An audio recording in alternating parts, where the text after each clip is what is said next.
Ayun, may tao sa landahan, no? Nag-aayos sila ng magsalang ng kopra, magkokopra na ata sila. Pero sabi kasi ni pastor, hindi pa raw tapos paghahak nila. Anong araw na ngayon? Webes na. Ano ba yan? Anong mangyayari dyan?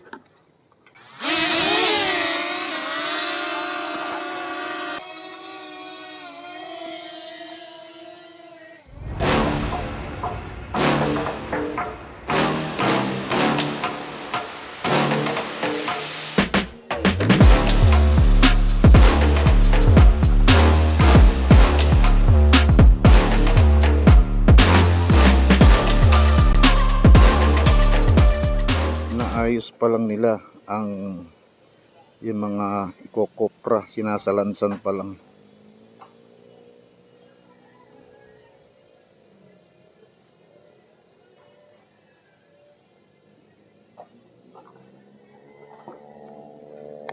Tingnan natin. Ayun, no? Baba tayong konti. Yan. Yan ang itsura niyan. Oh.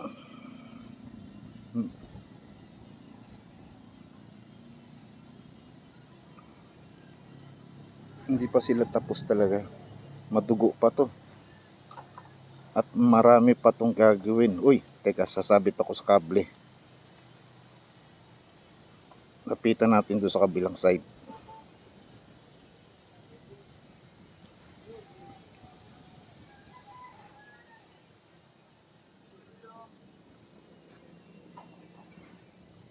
Yan.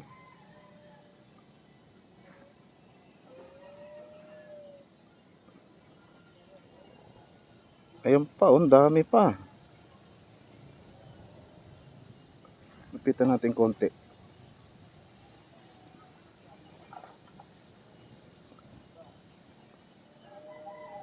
Ayun yung mga bao. May laman pa, oh. Pero nag-uumpisa ng matuyo yan. Pag ganyan, pag sinalang nila dito sa kabilang side, yan, mas madali yung matuyo. Konting oras na lang kailangan yan. Tingnan natin, taas natin konti. Ayan, no? Aalisin yung laman, yan ang ilalagay dyan sa taas. Ito itsura niya, natignan nyo. Ayan, no? Yan yung karne nung, karne, yung pinaka coconut meat. Zoom natin. Yan ang coconut meat. Zoom out tayo. Ano, ang sabi ni pastor, hindi pa raw tapos maghakot. Dito sa may area ng bandang taas, sa likod pala daw, sabi niya, hindi pa raw nahakot. Tingnan natin sila dito.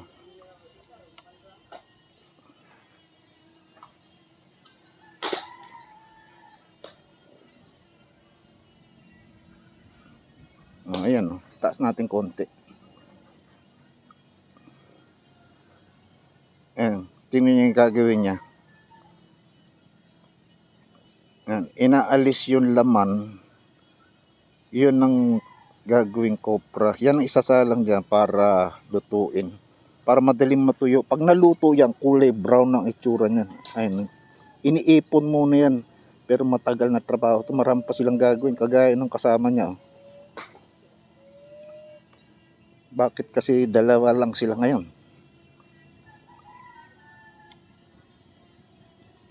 Dapat marami sila para mabilis. Kasi kung dalawa lang ang gagawa niyan, matagal yan.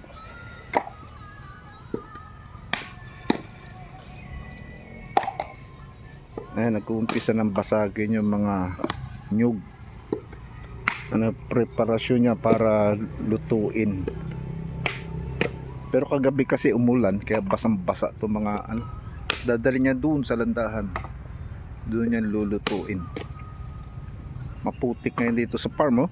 Yan, kaya mahirap maglakad. Kung nakatsinelas ka lang dito, kawawa tsinelas mo rito. Puno ng putik, kakapit ang putik sa tsinelas mo.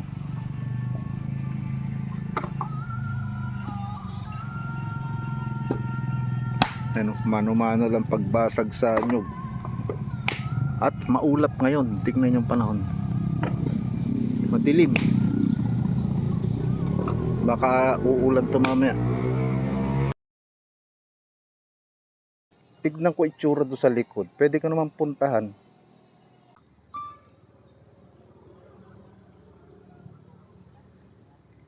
Yan, ito na yung manggahan.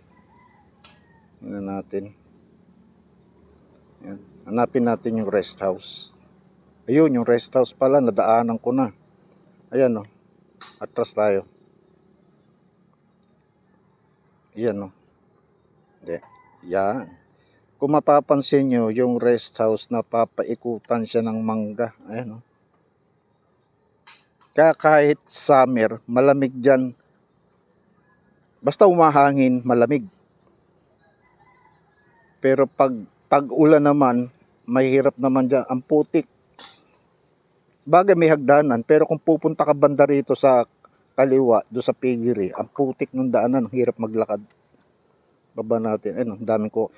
Dito daw yung area na hindi pa nahahakot nila pastor yung mga nyug, yung mga kinuha, yung gagamitin sa pagkopra. Marami pa daw dyan. Dahil yung mga tao niya, nasa ibang area naghahakot pa. Ayun, dami, oh. Itong ilalim ng drum, ano to? Burol to, mataas to. Yan yung pwesto ng, ayun yung ilog, oh, yung may river dike. Tapos yung sagingan, ay, teka, ayun pala yung tulay, taas natin camera. Ayun yung tulay sa highway. Yung pakanan, papuntang Dipolog, kung pakaliwa ka, papunta ka sa poblasyon, papuntang Ipil, Sindangan, yan, Zamboanga City. Tapos ito na ang poblasyon. Ganda, oh. Tapos yung subdivision, malaking bakante pang area sa subdivision. Pag rainy season, matubig yung lugar na yan. Kaya kung bibili ka ng lupa dyan, ang dyan, magtatambakan mo muna bago mo tayuan ng bahay. Tapos ito yung mga mangga. Ganda, oh. Puro green talaga makikita mo. Sarap sa mata. Pauwiin ko na to si Flip. Daming ko, ano. Tingnan natin sa taas yung itsura ng landahan. Saan may landahan? Ayun, yung landahan. Banti ka pa. Yan. Yan ang landahan. Tapos, dito tayo. Dito maganda baba natin para makita ko yung bababaan ni Flip.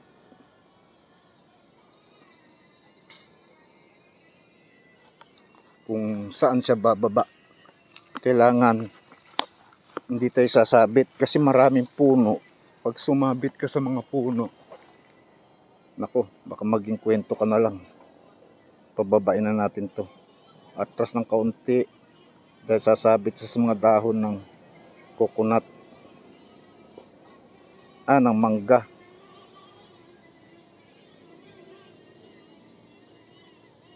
Yan. Safe na yan.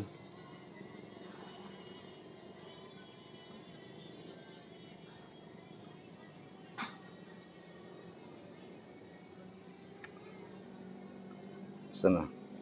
Ayun yung landahan, oh.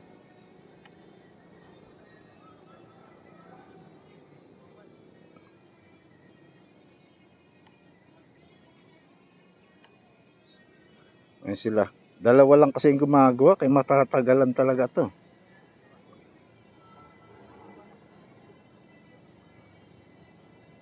Lapitan natin yung mga gumagawa.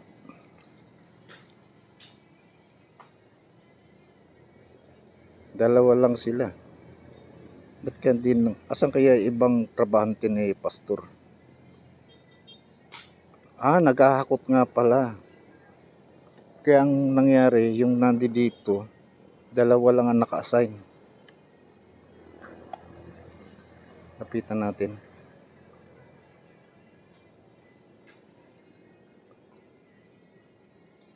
Yan ang ginagawa nila. Baba pa tayo. Ayun, nasa-sense ng sensor yung bubong. Ayaw niya lumapit tuloy. Ayan o. Ganyan ang ginagawa. Tinatanggal yung coconut mismo do sa bao. Yun, tapos yan ang lulutuin. Yung coconut meat o yung pinakanyog. Pero matagal yan o. Kung mga marami sila, mabilis lang gagawin yan. Ang dami pang gagawin eh. First batch pa lang yan.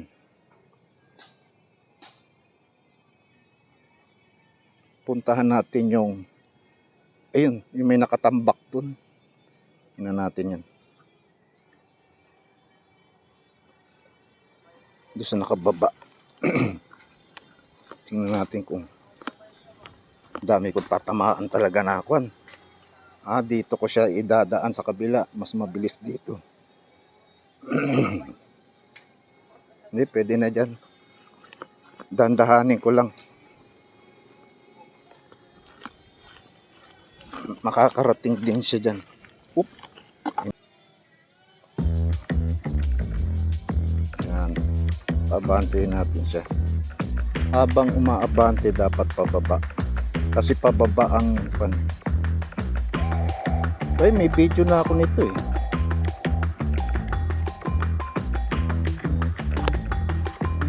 Oop. Kaya, tayo sa kabilang side.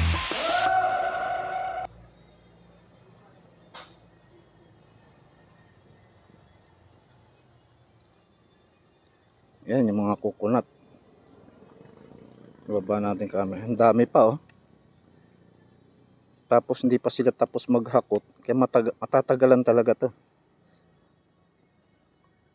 Hanapin ko muna kung nasaan sila ngayon. Subukan ko kung makita ko sila doon sa taas. Kung saan sila naghahakot.